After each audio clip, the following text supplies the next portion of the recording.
I have been reliably informed that April is the month for guilty pleasures. Though I don't think you should ever feel guilty about something you love, I'm willing to concede that there are films out there I might not be completely proud of myself for enjoying. We'll be at this all day. Some of these can be chalked up to simple nostalgia, because as a kid in the 80s and early 90s, I would go to the video store and rent just about anything, especially if the cover looked flashy.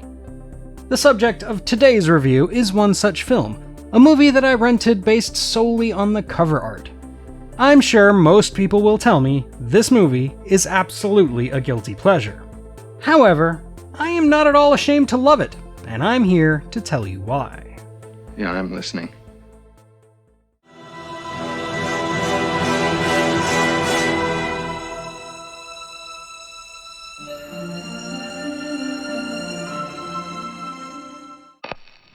Bill Smith, an investigator of plane crashes, knows in his gut that there's something different about his latest job.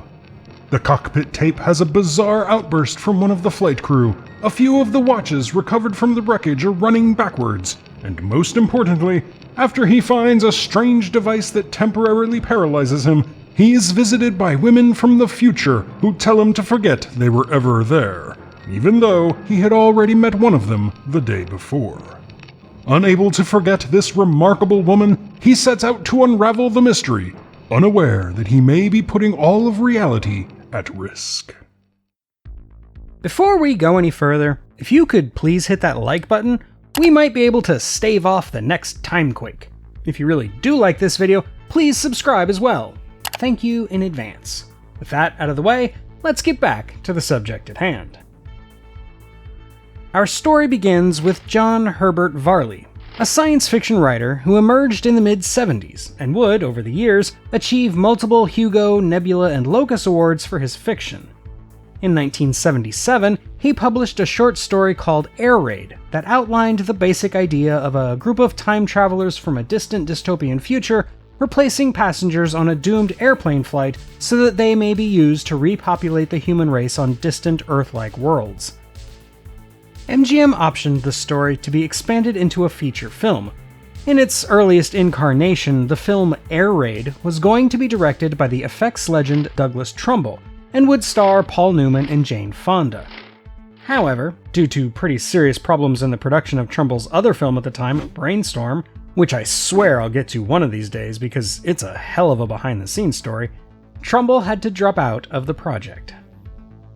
Other directors were then attached: Randall Kleiser, Richard Rush, Alvin Rakoff, and Philip Borzos, each of which had differing visions for the film.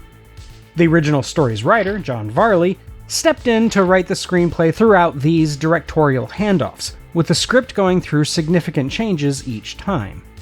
In 1983, Varley went ahead and published a novel out of how he wanted the story to play out, using the new name Millennium. At some point, the project changed hands to Gladden Entertainment, the production house of David Begelman, former COO of MGM and one-time head of United Artists, whose career would later go up in flames due to multiple financial scandals, and the film would be distributed by 20th Century Fox. Finally, a director was settled on, the veteran Michael Anderson, known for the original adaptation of 1984, Doc Savage, Logan's Run, and the 1980 miniseries version of The Martian Chronicles. The movie was then planned to be filmed in Toronto on what I can only assume was a relatively meager budget. Bill Smith is played by the singer/songwriter/actor Kris Kristofferson, best known to moviegoers for the infamous Heaven's Gate and the 1976 version of A Star is Born. At first blush, Kristofferson is kind of an odd choice for a romantic male lead in a sci-fi flick. However, and I will die on this hill, I actually think he's the perfect choice for the role. He completely embodies the part of an exhausted, divorced government bureaucrat who sees nothing but death and destruction day in and day out, looking down the barrel of middle age with nothing much to show for it. Granted, his chemistry with the female lead never quite works, and his most heroic-sounding lines late in the film do linger uncomfortably like something the cat dropped off. If you had left things alone, none of this would have happened. I did what I had to do. But if I didn't know who the actor was, and I was told this guy really was a worker for the National Transportation and Safety Board, I would totally believe it.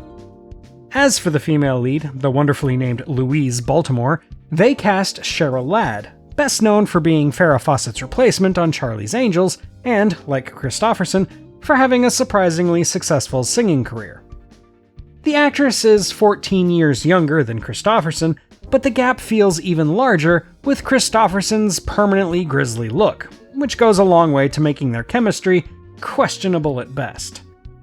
Ladd also doesn't quite sell the goofy science fiction dialogue she is saddled with, but where she absolutely shines is in the awkward fish-out-of-water scenes where she tries to blend in with the late 1980s despite being from 1,000 years in the future. Are we almost there? Another 2 minutes at this velocity. Her comedic timing is great and endearing, and it's easy to imagine a cynical man being attracted to her general oddness, not to mention her Hollywood good looks. Another hill I am prepared to die on is this absolutely ludicrous hair when her character is in the future. It's just so 1989. I love it. It's awful. Other notable actors include Hill Street Blues' Daniel Travanti as the obsessed physicist Dr. Mayer, the Shakespearean actor and future CSI New York star Robert Joy as the robot Sherman, who may or may not be named after Peabody's pet boy Sherman, and Nero Wolfe himself, Maury Chaykin, as Roger. Chaykin also appeared in the lesser-known horror film of unknown origin, which I only mention because one of my old English professors wrote the book it was based on. He didn't like the movie. Filming on Millennium began in April of 1988 on an 11-week schedule. The largest set was the time travel base, built inside an abandoned transformer factory, and the airplane crash site was staged in a Toronto suburb called Kleinburg, where it was realistic enough that planes flying overhead were reporting it as a real crash. The other large set constructed for the film was Dr. Mayer's home, which was made to look like Frank Lloyd Wright's Falling Water House. The movie ultimately released in August of 1989 to disastrous reviews and a domestic box office total of $5.7 million. It did okay on the home video and late-night cable markets, but for the most part, it remains a largely forgotten bit of sci-fi schlock from the late 80s. For me, though, the legacy of Millennium remains strong. Now, I swear this video wasn't designed to be one long advertisement for my own novel, but I can trace to Millennium the seeds of the idea for Paradox, available through Amazon in paperback or on Kindle. You see, when I saw this film for the first time, I loved it for its concept, though even at a young age, I was well aware of its flaws. I'm not sure I know what you mean. I was fascinated by the idea of people from a damaged future infiltrating the present, knowing they'd have to be careful to remain as invisible as possible so as not to mess with their own history. However, one thing that practically infuriated me was the idea of timequakes sending shockwaves into the future whenever the time travelers cause a paradox. A paradox, Louise.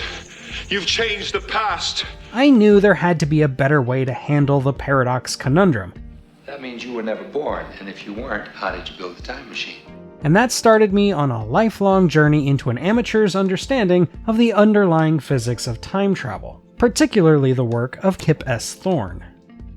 I then wanted to write a story that did it better than Millennium, and if I may forego my usual humility for a second, I think I succeeded.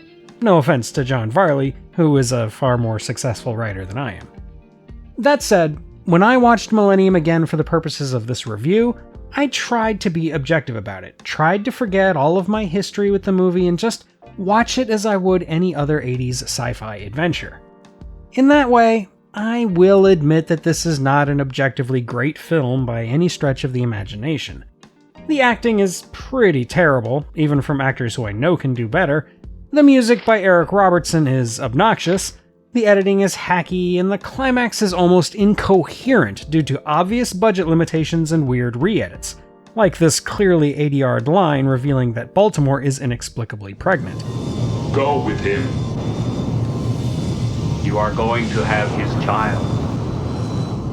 Also, as a story, it's basically just about a woman who is so absolutely awful at her job that she causes the destruction of reality.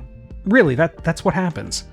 She goes back in time over and over, progressively making things worse and worse, until she causes a paradox so great it basically kills everyone who doesn't jump into an unknown distant future. A plot point that also happens to make no sense whatsoever. Still, dang it, I really enjoy this story in spite of its flaws. I love the way it unfolds its mystery.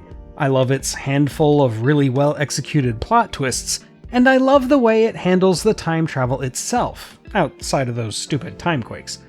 I like that halfway through, we revisit scenes from a different point of view, but Anderson, the director, never resorts to cheap tricks like showing the exact same footage over again.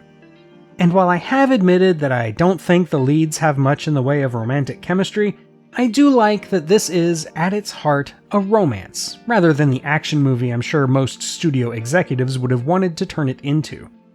It has a certain charm, carried in large part by Kristofferson's nonplussed reactions to Cheryl Ladd's many quirky faux pas. I feel genuinely upset that Sherman doesn't go with them in the end, and I could only feel that way if I actually cared about these characters, which I do. So, no matter what anybody else says, I hereby certify 1989's Millennium not only a great little gem of a film, but also a sci-fi classic. And that's all for today, my fellow Earthlings. Have you ever found a diamond in the rough that nobody else seems to appreciate the way you do? Let me know in the comments, and while you're there, don't forget to like and subscribe if you haven't already. If you'd like to support what I do even more, please consider joining my Patreon to get access to bonus content, vote on future topics, and more. Also check out my podcasts, The Streaming Heap and From Here to Paternity, available wherever you get your podcasts. And yes, I'll plug it again, don't forget to snag a copy of my debut novel Paradox, available through Amazon.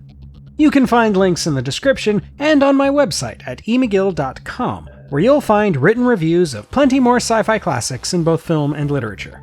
Until next time, though, when we'll find ourselves trapped by a malevolent intelligence of our own making, this is the Unapologetic Geek, telling you to never be ashamed of what you love, even if it happens to be the movie Millennium.